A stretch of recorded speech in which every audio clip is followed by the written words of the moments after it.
Welcome back, everyone. We'll be continuing with our agenda now. And next up is Emily Bodechon, who will be speaking about harm reduction in youth, a parent's perspective. Emily has worked for Horizon Health for 22 years in various laboratory roles.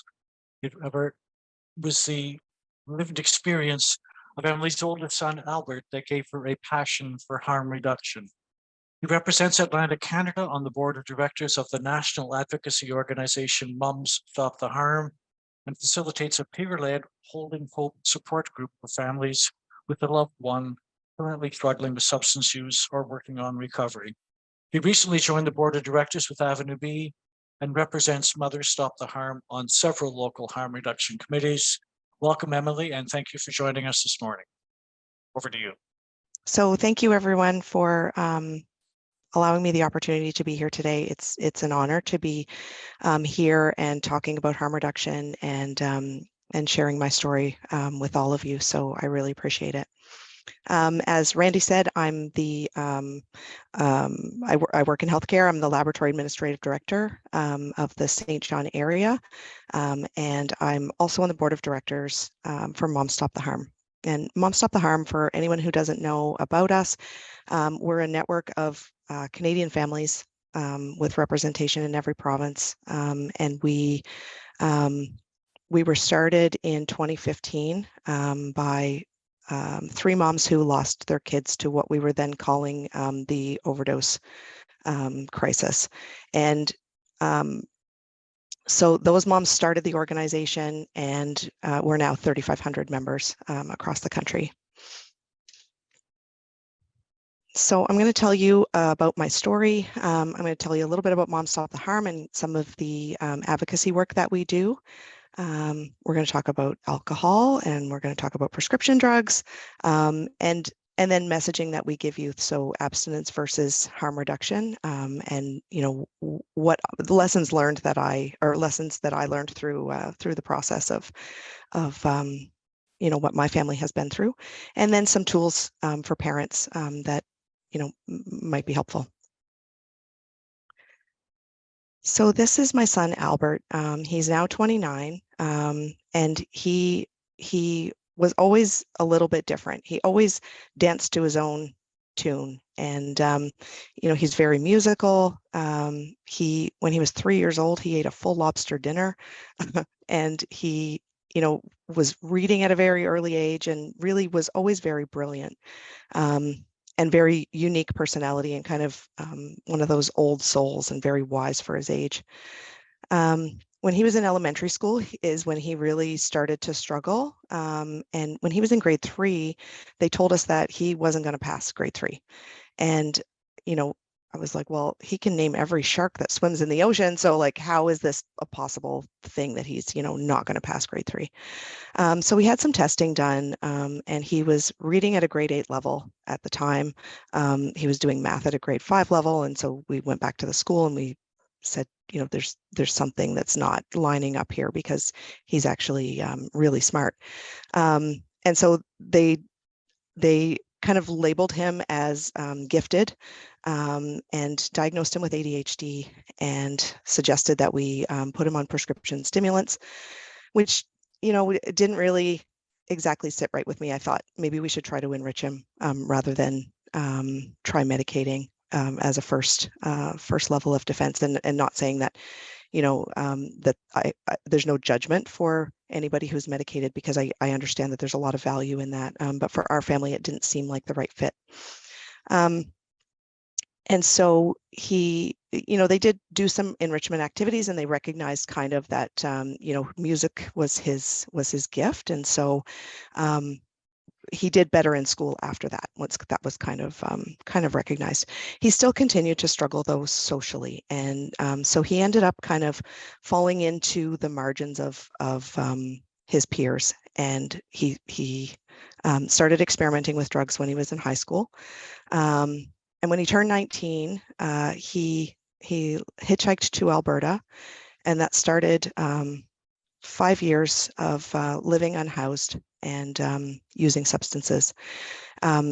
When he started living unhoused, he discovered a community of people who accepted him for who he was, and who kept him safe, had his back, and he found connection in that community. And so it was really a struggle as a parent, especially being here in New Brunswick, knowing that my kid was living unhoused. I didn't know where he was. He didn't have a phone. And so I was, constantly scouring newspapers and, media outlets to see if there was any news from the shelters about where my kid was. And he would call occasionally and, check in. And it was just a really difficult time. I remember the first time he called me and told me that he used crystal meth and how it was life-changing for him, because he said that suddenly the world made sense. And, it's not a long stretch to know that, for someone who was recommended to be prescribed stimulants, that crystal meth would make him feel like he could put the pieces together. Unfortunately, as we know, the illicit drug supply is not predictable. And, when you have all access to the substances that you want to use, then, there's a lot of harm that can come to you from that. And so I used to visit him on the street. I really wanted to. It was really important to me to keep the connection with him because I thought if he ever, wants to make a change or wants to come back home or wants to work on recovery or work on wellness, I guess is the word I prefer to use, that I wanted him to have a safe place to land. And so that connection with him to me was the most important thing. And it's what I kept my focus on. So I used to visit him on the street. I would go to Calgary and sit with him. And it was life-changing for me and kind of what brought me into this harm reduction world when I sat on the street with him and watched people walk by, because they would walk by and they would look at me and just kind of, make eye contact and then look on as they would with anybody else. And then they would look at him and their face would change and it would be a face of disgust. And it was horrifying for me because, I look at him and I see my child and I see the person that I love. And, the abuse that he described that he and his friends suffered from the general public and from business owners was really heartbreaking. And so that's kind of what started me on the journey of advocacy. So in 2016, he went to the emergency department because he was experiencing pain in his back, and he was turned away for, what they call drug-seeking behavior, which he told me was ridiculous because the drugs that he has access to on the street are much more effective at treating pain than what the emergency department's going to give him. They didn't collect any specimens. They didn't do any diagnostic tests at all. No X-ray, no MRI, nothing like that. He went back a short time later, again with back pain, and again, he was turned away. Because they didn't do any kind of diagnostics, what they didn't know was that he had an abscess, Staph aureus, growing on his spine. And they only discovered it when he it put so much pressure on his spine that he was paralyzed from the waist down. And so he had surgery a few days later. He had 42 staples running down the back of his spine.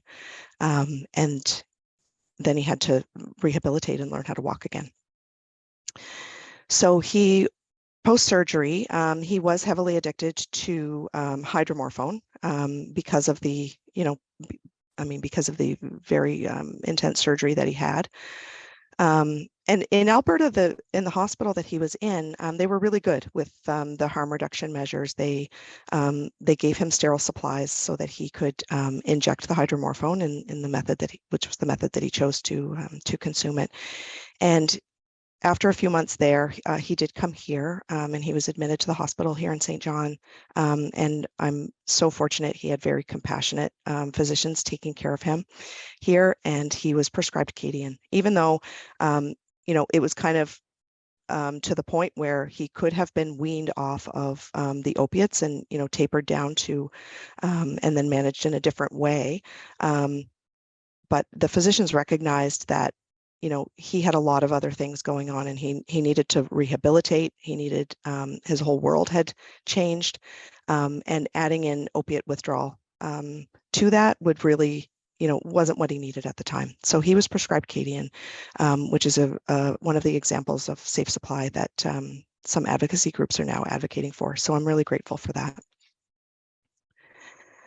Again, this experience for me as a healthcare worker, I thought we really have to do better for patients. We have to serve people, and we have to treat them like they're people, and not see the substance use and try to treat the substance use when they're presenting to us for something else, and treat them like people. So I joined Moms Stop the Harm, and we advocate for harm reduction in all provinces, decriminalization of people who use drugs, because the criminalization keeps people using in secret and makes creates an environment where there's no trust between the person and their care providers.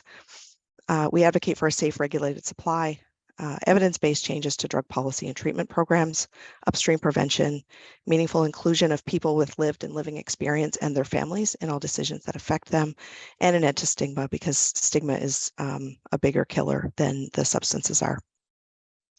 And then we also provide support and education for families.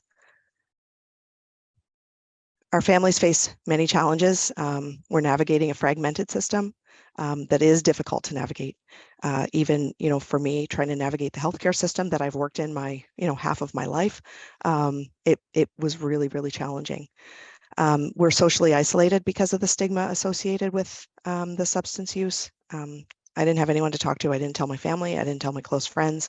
And so it was really difficult to kind of go through this alone.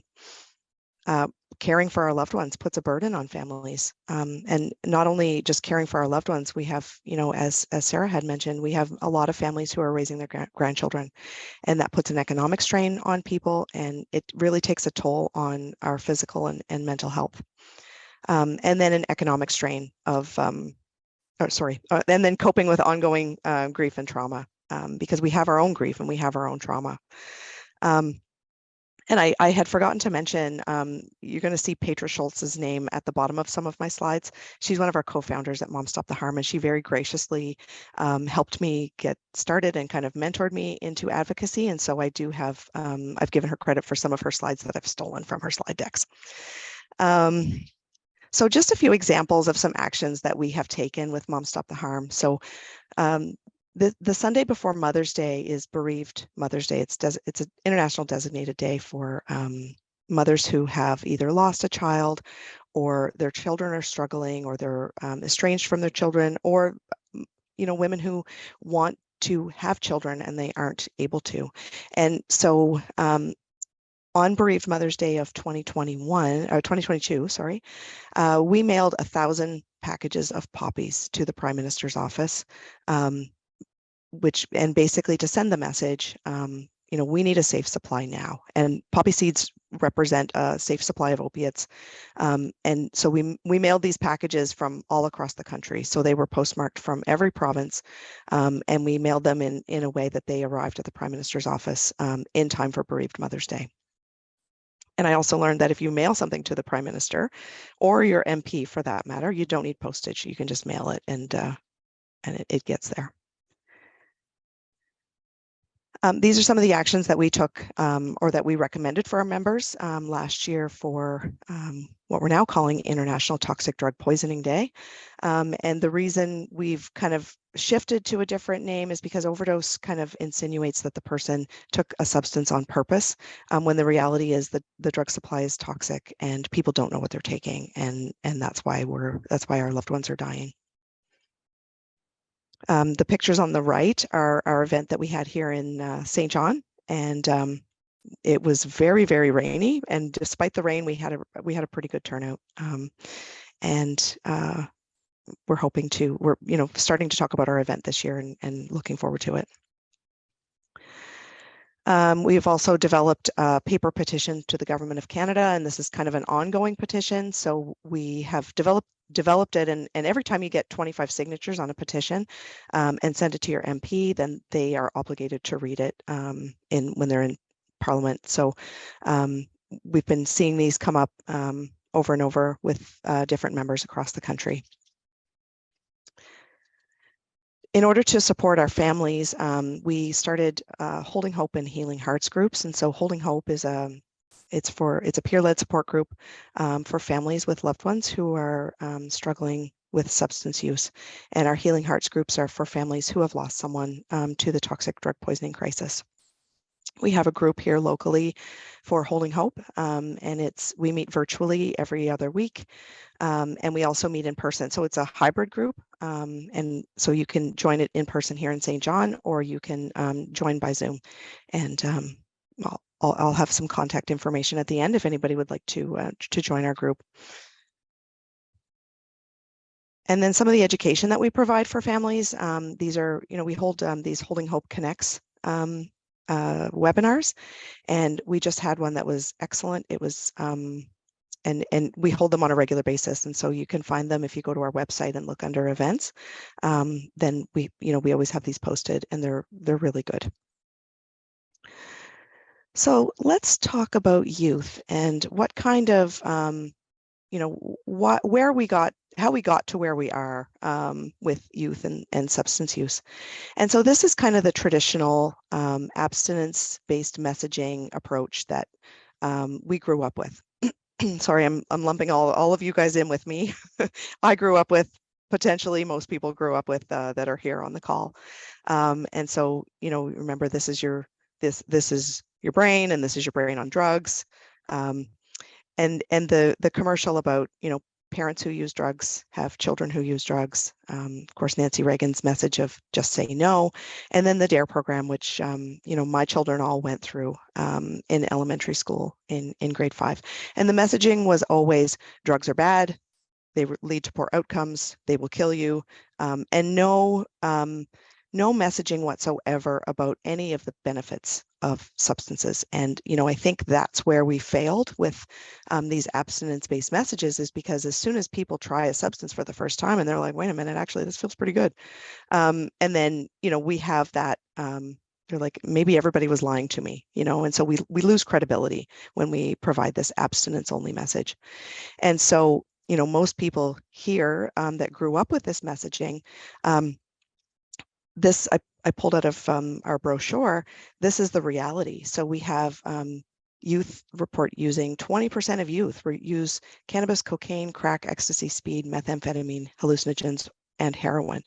And youth have the highest rate of substance use disorder, 11.9%. I saw another statistic where Canadian youth are the highest consumers of cannabis in the world compared to youth in other jurisdictions. So our messaging isn't working, and why is that? We're telling youth don't use drugs, but they are. And so what message are they getting that message? And I think, the point I want to make in my next few slides is they're not getting that messaging consistently. So they get that messaging in school, maybe at home we're saying don't use drugs, but what are they actually seeing in the community? And so these next few slides are not intended to pass judgment on anybody. This is commentary on our society and how our society views substance use. And I think it's important to, kind of draw a line between how we feel about regulated substances versus how we feel about unregulated substances, which would be like the illicit drug supply. And as far as regulated substances go, most Canadians do not have an issue with it. So 3 in 4 Canadians drink alcohol. It's a little bit higher for men. Youth aged 20 to 24 are the most likely to drink alcohol. And the concerning part of that is that there's almost 5 million people in Canada who reported at least one alcohol-related harm in the past year. due to their alcohol use. And so that could be maybe they have memory loss from a night of heavy drinking. Maybe they had to take a drink in the morning to get started after a night of heavy drinking.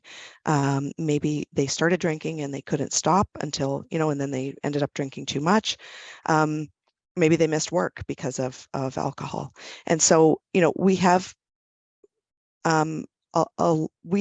as a society, we really need to confront our relationship with alcohol if we're going to provide that consistent messaging to our youth that drugs are harmful. And there is a less harmful way to consume substances, and there's a harmful way to consume substances, and we have to be consistent with what we're showing. Canadian households spent as much money on alcohol in 2019 as they did on furniture. This statistic is from 2020 to 2021, roughly 10 drinks per person of legal drinking age were sold in Canada. And school fundraisers, this one is, for me, the biggest issue that I have with kind of that dichotomy of don't use drugs, but by the way, adults love it, is that my daughter's school had a fundraiser last fall for SafeGrad. And again, passing no judgment, they're trying to raise money. SafeGrad is a wonderful initiative to try to keep kids safe, because before SafeGrad, we know that kids died a lot due to alcohol-related harms on graduation night. And so they started this initiative, SafeGrad, where it's an abstinence-based program. Kids go, they stay up all night, they have all kinds of fun, alcohol-free. But my daughter's school had a fundraiser that was called Bar in a Box. And so the parents who organized this fundraiser, they, bought a bunch of alcohol, all different kinds. It was before Christmas, so it was like, get ready for your Christmas parties. They sold tickets. It was the most successful school fundraiser of the year.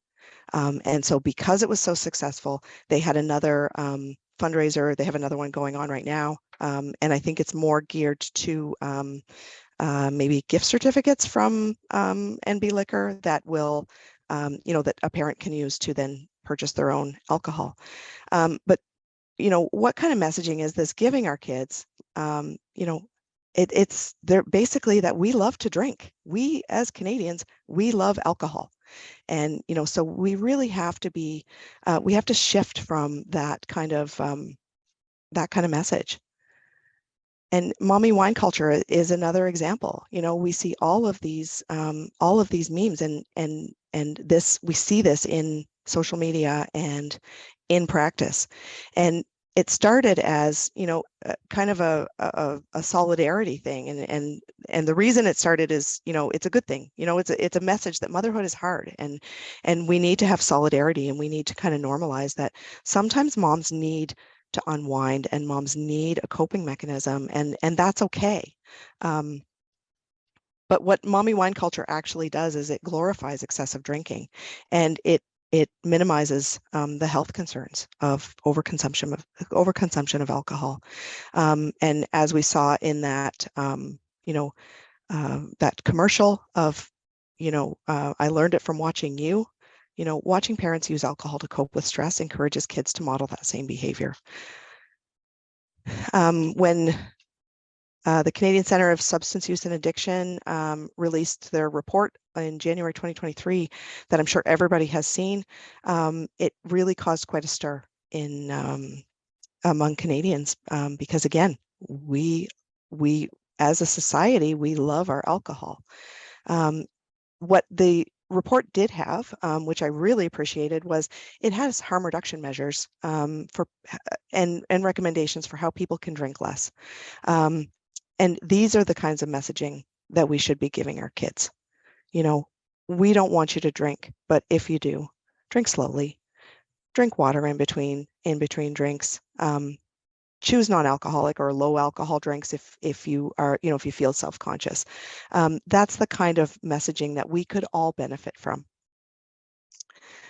A poll that was released shortly after the guidelines came out, 73% of Canadians reported that they're unlikely to change their drinking habits based on the guidelines, which is staggering to me because the the guidelines are terrifying. If anybody's read them, it's frightening. The health concerns that alcohol causes. And, it's not saying you can't drink. It's saying, you should consider consuming less alcohol because your health is going to benefit. So let's talk about prescription drugs. This is a US study. Oh, sorry, there is a Canadian statistic there. So 65% of Canadian adults aged 40 to 79 are on at least one prescription in the last 30 days, and 18% use 5 or more. And prescription drugs, I mean, it's been revolutionary to our healthcare. We have this wonderful, the best healthcare system in the world in North America that, we have the ability to treat people with all of these medications. And the reality is, and this is an estimate, the United States, a lot of the data comes out of the States, but the United States consumes about 3/4 of the world's prescription drugs, even though they're about 5% of the world's population. And the amount of money that we spend on prescription drugs, it's a lot. It's a lot per person. And so we've come to rely on prescription drugs. And so, again, it's kind of that messaging piece where we don't want our kids to use drugs, but we use drugs. We use them all the time. We use them every day. At least, 66% of us do. And then, with prescription stimulants is, I guess, the most concerning part of that. So about 8% of our teenagers are prescribed stimulants. And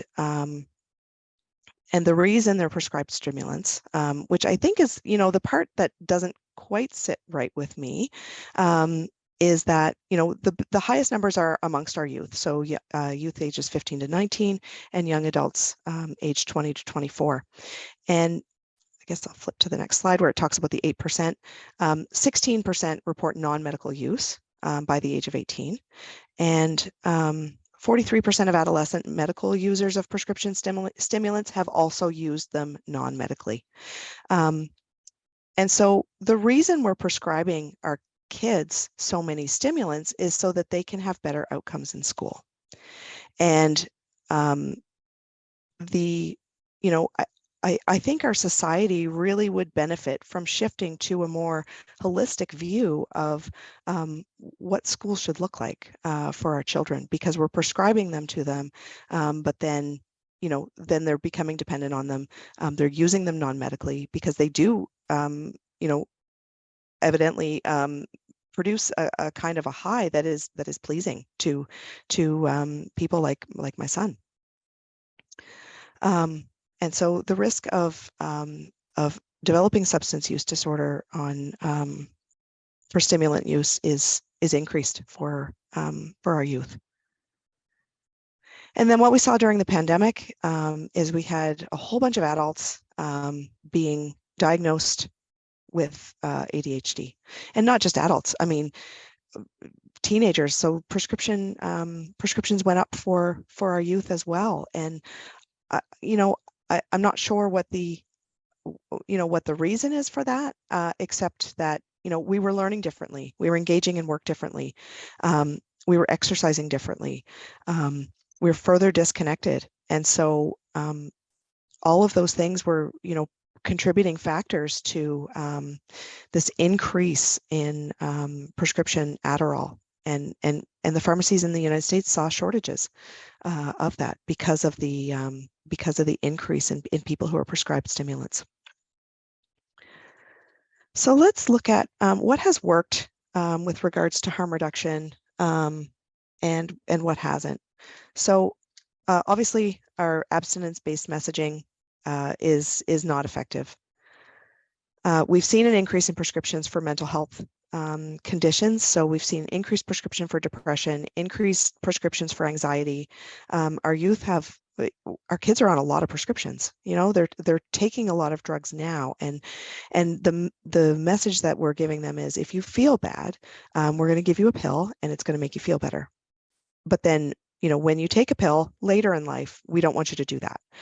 And so we really need to provide more support for kids, more support for families, to, come up with some more wraparound supportive ways to, deal with some of these mental health conditions. And I'm not saying that every mental health condition can be solved by more exercise and more sleep and more fresh air. But I think that we don't do a really good job of supporting families with, providing that for their children.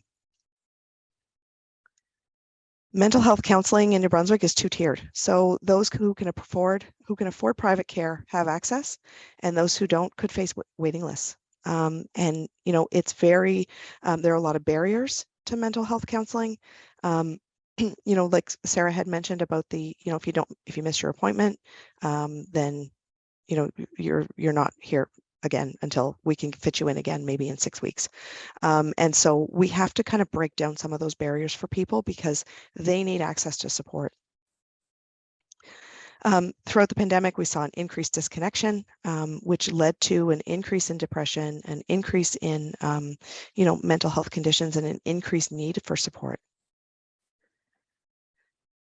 So when we want to talk about regulation, alcohol, we have a legal drinking age for alcohol, and a lot of jurisdictions in Canada raised the legal drinking age from 18 to 19, and it showed a lot of positive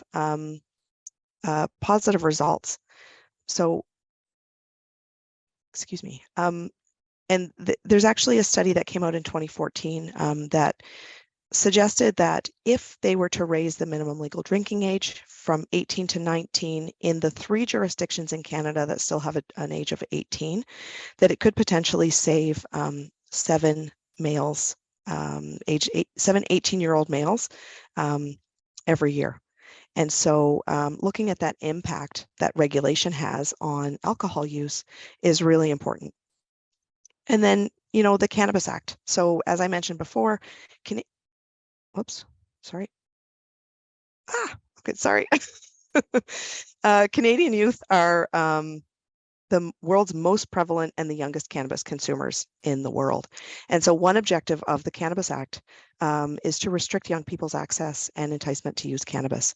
And so an early study, I know there's other factors involved when you're looking at post-pandemic or mid-pandemic data, but an early study showed that from 2020 to 2021, there was a decrease by about 7% of cannabis use in youth ages 16 to 19. And so in 2020, it was 44% of youth ages 16 to 19 were using cannabis. And in 2021, it went down to 37%. So with regulation, we need to protect our children. And so I added this slide in this morning because this comes from a study that was published on Monday in the States. And it shows, I don't know if you can, if those numbers are too small for you to see, but we saw a 3-fold increase in pediatric deaths from fentanyl from 2018 to 2021, and a 6-fold increase among children younger than 5. So in the United States, 93 children aged 1 to 4 died from a fentanyl overdose, and 40 infants. I talked to a mom recently who was here in Canada, and she lost her 17-year-old grandchild to a fentanyl poisoning. And, this is staggering. This just about knocked me off my chair when I saw this statistic. In the United States in the 1970s, they introduced the Poison Prevention Act, so that poisonous substances were had to be in hard-to-open, child-proof packaging, and that is now the standard for any regulated medication, any regulated poison, and it's under the Food and Drug Act, or the I think that's what it's called in Canada, and illicit substances don't fall under any kind of regulation, and we can't really advocate to the black market business people to put their substances in safe packaging so that our children don't die. And so this is, something that I see really needs to happen.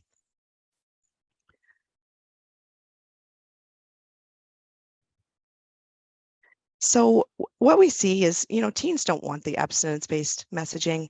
They want harm reduction messaging. They want actual, actual data, actual effects of drugs, the good and the bad. They don't just want the ugly. Abstinence-based messaging has been ineffective for drug education, the same as it was for sex education. And so, when a lot of us grew up, it was don't have sex and then you won't get STDs or you won't have teenage pregnancy. Whereas now we tell our kids, okay, these are the risks and this is how to keep yourself safe. And so we really have to shift our drug education to a similar approach. And so the messaging that we need to provide, we have to discourage them to use. We don't want them to use. We want their brains to develop appropriately. We want them to, grow into their adult brain without disrupting that with substances. So we do have to discourage their use, but and set clear expectations and boundaries in the home and all of those sort of things. We have to stay engaged with them because the further disconnected they become, the greater the chances that they're going to become peer oriented rather than parent oriented or adult oriented. And so if all of their if the majority of their approval is being sought from peers, there's a higher risk of them becoming engaged in substances rather than if their approval is sought from parents or from other caregivers. And then we have to model good behavior. So we have to model for them, appropriate substance use and what is harmful, what is not harmful, what's safe and what isn't. Safety absolutely has to come first. And so we have to provide factual education. So we need to introduce them to harm reduction. We have to talk about the types of substances and what the effects are and the side effects are and what the benefits and the harms. Our kids need they need guidance on how to handle peer and social situations. And I know growing up as a young adult, it was really uncomfortable if you were the only person in the room who wasn't drinking alcohol. I don't know how many times I would give in to that peer pressure because people would start to speculate that maybe I was pregnant. And, that kind of thing, we have to move away from that. We have to get rid of that, that peer pressure and just allow people the right to their body autonomy. If I don't want to drink, that's, my personal choice. And I shouldn't have to feel pressured because people are going to start prying into my personal life. And we have to give them, information on substance use and mental health and tools to deal with mental health issues as they come up. It's important to recognize that harm reduction is a continuum. It doesn't have to be abstinence. They can use less harmful substances. They can use in less harmful ways and less often. But it's so important for us to tell our youth to never use alone. That is the most dangerous situation that they can be in. The Foundry in BC has published a guide. It's called Parents Like Us, and it's written by parents for parents. And it's a wonderful guide for any parents who are looking for help with dealing with their teen who has substance use disorder. And so some of the advice that comes out of this, when your young person is using, lock up your medications, try to stay connected. And an important part of connection is, sometimes you have to really make an effort to keep connection in every conversation and make that the forefront of your intention when you have a conversation with your youth, and don't, you don't have to always talk about the things that don't matter. Sometimes you do have to talk about the things that don't matter, but always try to keep that connection in mind. Get help from resources that you have, around you. Especially if you're navigating the mental health system and the legal system, because those things are not intuitive. And then recognize and acknowledge that you don't have all the answers, and that's okay. And it's okay if your young person knows that you don't have all the answers. Like, that's okay. Having an open dialogue with your young person about safety and not using alone, getting the drugs checked, knowing what you're taking, those things are of paramount importance if you want to keep your young person alive. And then, of course, naloxone, provide them with safe sex and harm reduction supplies and talk about medical options. And, it makes us really uncomfortable as parents to think about our children using substances. But with the amount of parents that I've talked to who have lost their children, I think it's really important that we move beyond that discomfort and we have these real conversations with our kids, because most of us, I would say, probably all of us, would much rather have this conversation, this really uncomfortable conversation, than have to bury our children. And so some lessons that I have learned through my experience, support doesn't mean fixing. And, we always have this tendency as parents that we have to fix the situation. But what I learned was, if I think that I can change him, then that's putting a condition on my love for him. And I really can't love someone fully and unconditionally if I think I can change them. It's really important to pick your battles. I don't know how many times we fought about the toilet seat being left up or the dishwasher not being unloaded, and contributing to the household is an important thing to teach your kids, but it's really sometimes not worth having that conflict when you've got really bigger issues that are going on, and it only drives a further wedge between you and your loved one. Understanding the why. I remember walking with Albert through Calgary, and when I finally dropped that guard and finally thought, okay, I need to reach him, I need to be connected to him, and I just asked him to show me, okay, tell me why you love this. Show me what you do. Show me how this makes a difference to you and why you want to be here. And that, really solidified our connection, and gave him that safe place to really connect with me, which was a person outside of his world that he was living in. And, that's what people need. They need someone that can help them connect when they're ready to connect, ready to get those social supports, someone that really is on their side. Learn mental health first aid. So I remember when he was a teenager, and I didn't know what to do when he would have a mental episode, or, he'd have a breakdown and he was depressed. And I remember standing outside his bedroom door and listening to him cry and thinking, feeling helpless and not knowing what to do. And so now, we have a lot of, there's mental health first aid programs available. And it, not only in your family is this going to make an impact, but in the community, just understanding and being able to respond to people who are in a mental health crisis. I think it's as important as knowing CPR. The best advice I ever got was from a mom who, and it was through a TED Talk, she had lost her child to suicide. And she said the biggest thing, the best advice she could give to a parent, and it really has been the best advice for me, was ask your child how they're doing and then shut up and listen. We have this tendency to try to correct, to try to, redirect the conversation into something more positive. If your child says, I'm ugly and everybody hates me, we always counter that with, no, you're not. Everybody loves you. But we really need to validate how they're feeling and take the time to listen to them. Remember why you love them.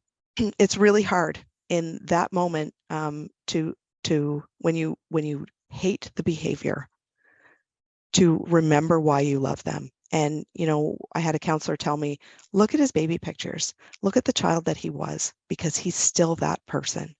And the behavior doesn't define who he is. And so that's really important when you're trying to navigate this, this really, really difficult time. And then self-care. It's so important to be kind to yourself and do the things that matter to you. And at the end of our Holding Hope support group, every time my co-facilitator always asks, what are you going to do this week to make yourself smile? What are you going to do for you that's going to make you smile? And that's so important when we're dealing with our loved ones. Don't forget to protect other family relationships, because, we see the breakdown of marriages. We see children who are kind of ostracized from the rest of the family because they don't want to deal with their siblings and they're upset with the way that their parents deal with it. So make sure that you protect those other relationships. And finally, find a support group. You know, I didn't have anyone to talk to when I was going through this. And so that was one of my biggest reasons why I became a facilitator for Holding Hope, because I don't think that families should have to go through this alone. And what can communities do? So we need to demand access to evidence-based treatment. We have to focus on voluntary treatment rather than involuntary treatment, because there's all kinds of evidence to show that involuntary treatment is ineffective, and it actually increases the risk of relapse and death.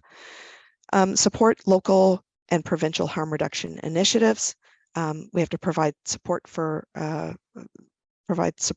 other groups.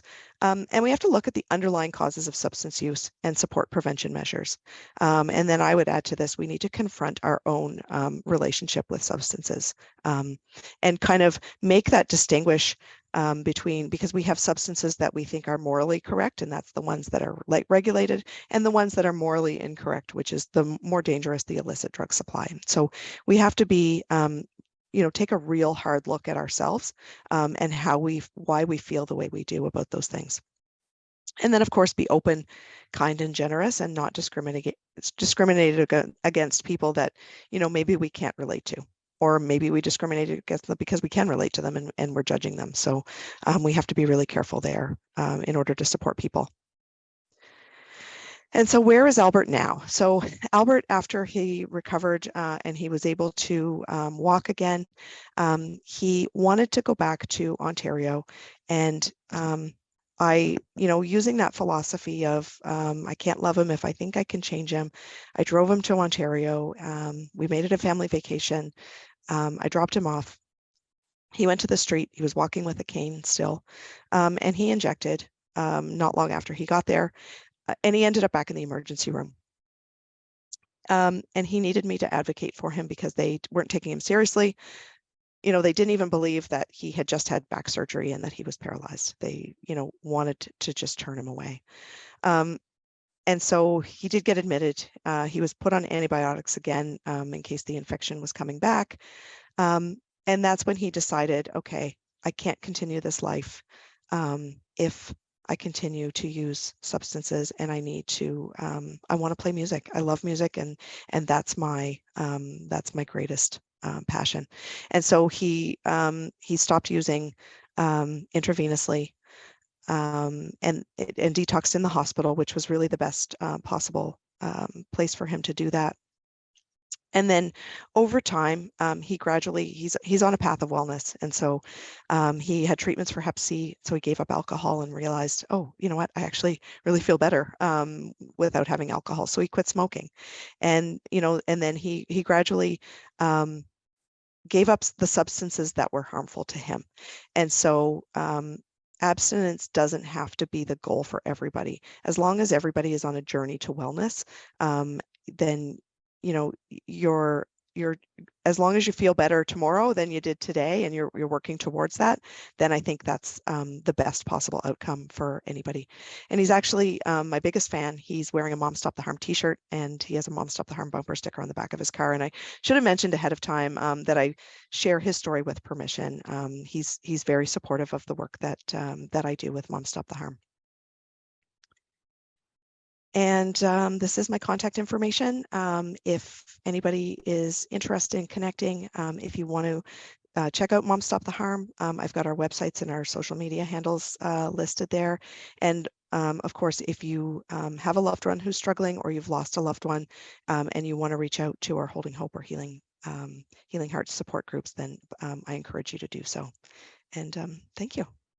Hey, Emily, it's Sarah. I get to be the Q&A person. Thank you so much to you and your family for sharing heart-wrenching and beautiful story, and very powerful, and lots of love in the chat to you, and thank you for sharing that. Are you okay to take a couple questions? Yeah, sure. I have one too, but I'm going to let other people, I'm going to open the space to others. But so Shmuel is back again, and he actually, pardon me, I actually don't know if his pronouns or their pronouns, but talking about Moms Stop the Harm, and just can you expand on what the organization is doing around reducing social disparities and improving the social and mental well-being of young people from poor families? We're primarily an advocacy organization, but we do have a lot of members who are doing some work with youth. We have a lot of people who work with youth, especially in BC, and a lot of partners with other organizations there. And so I don't know all of that because we're such a large organization. I don't know all of the things that we do. I know we have projects for men in the trades. We have moms who are advocating for children who are involved in the criminal justice system. And we do have people in youth, but our focus isn't on poverty because we have families through every economic background and every kind of racial background, every sector, because the toxic drug supply doesn't discriminate, and mental health concerns don't discriminate. And so, we focus more on the substance policy, the drug policy of at the federal level too, and provincial. My question is actually around the prescription use of stimulants, because I am a glorified drug dealer myself. Write a lot of prescriptions, see a lot of patients. I get, referrals as early as 23 months old for consideration of ADHD, which is bananas. Because if anybody's ever, like I said, been around kids or a toddler, aren't you supposed to have ADHD too? But anyways, so there's lots of data in our medical system about if you don't treat ADHD, then people will seek to self-medicate. It's a chicken and an egg thing. Do you want to speak to that? And I ask that with humility because I get lots of kids who come and say they want increases in their medication. Or my favorite is when a teenager came right out of the gates and said, I think I have ADHD. I need 80 milligrams of Adderall. And I was like, I've never prescribed that to somebody I've diagnosed. And absolutely not. But we need to have a different conversation now. So your thoughts on that? Yeah, I mean, I can really only speak to my, from my own experience and then from some of the research that I've done. But for me, we chose to not medicate him. And I've often thought, had we chosen a different route, had we medicated him, would that have changed the outcome? Would that have changed the outcome for him? And I don't know the answer to that because I just don't know. But I do know that our society, our school system, our supports for parents, it's not built to deal with children with ADHD. And I think, that's the biggest issue that I see, is that we have a child who has a hyperactive disorder. They're not doing well in school, and our go-to is medication. And so, how do we build that support in so that children have other outlets and other preventative measures so that they're, not going that route? And so for us, we chose musical enrichment for him. And, it really did work for a while until he discovered stimulants on his own. And then, then it was, kind of game over. But he does also recognize, and as an adult, he had a prescription for Adderall. But he also recognized that he can't take it as prescribed because he has that tendency towards overusing it. And so he's kind of set that boundary in place for himself. Yeah, it's kind of fascinating because, of course, I see kids who it's much more acceptable to talk about ADHD in like a school age kid than, I mean, I think the world's opening up to adult ADHD. Maybe it's TikTok, I don't know, but like that conversation is much more open in the last even 2 years that I've seen in my career. And, the dad will come in with, when Tim Hortons changed the size of their coffee cups, and like would come in with this coffee cup that was like half the size of the child and be like, no, there's no family history of ADHD. And I'm like, well, except it's 3 p.m. You are just dosing yourself with stimulant all day. Socially acceptable stimulants. Yeah. So I think it's an open conversation of, again, strengths and needs and that sort of thing. But all the research that I have read is that medication is one very small piece, and that if you're not doing the other behavioral piece or the other sort of like stuff to kind of, and you use the word enrichment, which I don't usually use, but I like it because it's just sort of like, it's, we talk about play therapy and art therapy and music, but then the behavioral piece needs to be there too. So yeah, and maybe you could speak more. I have one other question that I'm seeing, and I'm rambling now, but what about this 2-tiered system that like, it's, we don't even have pharmacare, but at least we can access drugs for free, medications, prescription medications largely for free, but not psychology, not the behavior, not the creative arts, not the humanities, not the music always. Yeah. So as far as the mental health system, I experienced this with one of my other children where because I'm privileged to work in a job where I have, I have insurance coverage to cover a small number of appointments. Right.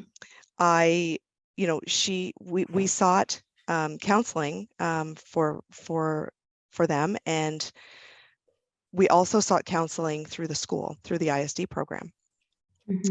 But because, and because I wanted to throw kind of every possible support that was available at my child, because I, having the experience with my oldest child, I was afraid of what the outcome was going to be. And so I wanted to surround them with all of the support that I could possibly find. But there is, and I understand that there's, for all of the psychologists in the room, I understand that there is evidence that you really need, one person that you connect with, and it's hard when you're going between people and all of that. But basically, my child was kicked out of the ISD program because we were seeking support privately. And so that was difficult because then it put all the onus on me to make sure that I got them to their appointments rather than have them accessible at school, which, I like the ISD program. I think it has a lot of benefits, and that person can communicate with the school system to support the child. But then when, a child is struggling and they kind of get expelled from the program because their parent has private coverage, that's not really fair. And so that's speaking from my lens, but then speaking from a lens of somebody who doesn't have that private coverage, the cost is prohibitive to, for somebody who's living in poverty, or for someone who, even has a moderate income, because the sessions are $125 each. And so once you run out of your $500, even if you have insurance coverage, that cost is prohibitive when a child needs to go for counseling, a couple of times a week, or once a week, or even once a month. And so for me personally, I would like to see private counseling covered by Medicare. Amen, sister. Because then it would be available and accessible to everybody. Right. It's really the unfinished business of Medicare, isn't it? Having all access to evidence-based medicines, but therapies and interventions of all kinds. Yeah. Lots of more comments, telling some lived experience in the chat about, that alternative. If you get one thing, you lose another, or like if you're going down one route, you lose another. The example that Holly gives here is around autism. Once you've been given a diagnosis, you're no longer eligible for the public paid system of speech therapy and OT, which I experience with my patients daily, multiple times a day.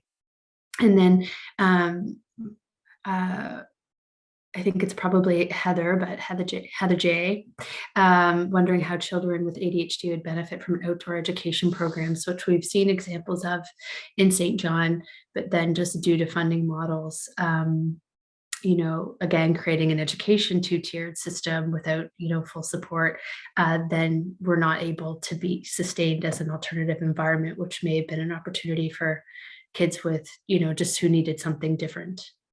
Don't know if you have any comments about that, Emily. My only comment there is, you know, kind of just to add to what you said, you know, our school system, there's a lot of evidence to show that smaller classrooms, you know, have produce better outcomes for students with ADHD. Yet we see our classroom sizes creeping up. The teachers are, you know, overwhelmed. They have a lot of things that they're trying to deal with. And so it's really not, and then just expecting someone to sit for 6 hours a day and pay attention, you know, we really have to rethink the way we provide education to our kids, because if, you know, in order to address the high school dropout rates, we're medicating them so that they stay in school. Is that the best thing to, or should we be thinking about the way that we're, you know, providing that education so that kids can stay in school and they're engaged, and they can learn, you know, the way that they're designed to learn, rather than the way that we want them to learn. Right. And they're having that positive experience, you know, to be able to move through their trajectory. Because I guess inclusion isn't us just like jamming a square peg into a round hole kind of thing. Anyway, I'll put a can of worms with that one. We should probably move on. There is a comment there in the chat by James that maybe you'd like to answer, Emily, when you have a second, and a few other little comments that that maybe you'd be open to typing in. Sure. Randy, over to you, my friend. I feel like we're like news agents. Like, over to you, Randy. Thanks, sir. Thank More you. breaking news here. Well, thanks to you, and thanks you very much to Emily. The chat room is full of comments and appreciation for your sharing and for the session we just concluded.